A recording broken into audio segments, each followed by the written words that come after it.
His palms are sweaty, weak arms are heavy. There's vomit on his sweater already. Mom's spaghetti, he's nervous, but on the surface he looks calm and ready to drop bombs.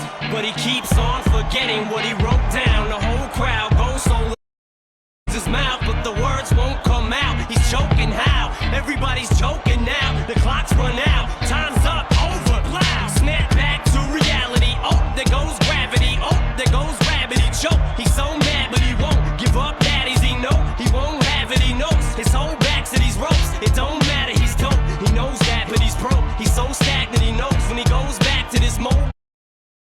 Back to the lab again, yo. This old rhapsody better go capture this moment and hope it don't.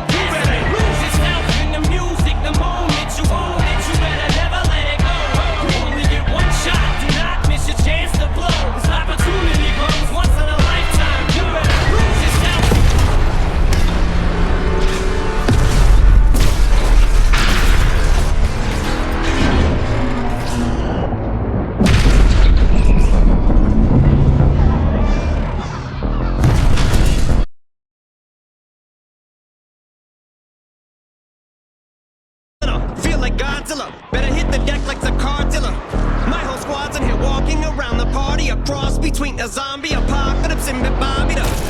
This beat is cray cray, Ray J, H-A-H-A-H-A. Laughing all the way to the bank, I spray flames, they cannot tame or placate the monster. You get in my way, I'ma feed you to the monster. I'm normal during the day, but at night turn to a monster. When the moon shines like ice road trucker, I look like a villain at an old blockbuster. Until the fire spit a monster. On the dance floor, Louis V carpet. Fire, up to the fire. Monster. On the dance floor, Louis V. Trigger happy, pack each, but it's black ink. Evil half of the bad beats. Evil that means take a backseat, take it back to fat beats with a maxi single. Look at my rap sheet. What attracts these people is my gangster. Like Apache with a catchy jiggle. I stack chips. You better got a half eat Cheeto.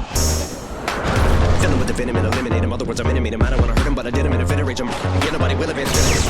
Bodies in a lake obliterating. Everything is iterator. Renegade him. Hit him. Make anybody who wanted with the pin and frame. Don't nobody want it, but they're gonna get it anyway. I'm beginning to feel like I'm elementalic. Let me be the vanilla gorilla. You're bringing it within me out of me. You don't wanna be the enemy of the demon who enemy and being the receiving enemy. What stupidity it'd be. Every bit of me's the epitome of a spitter when I'm in the vicinity.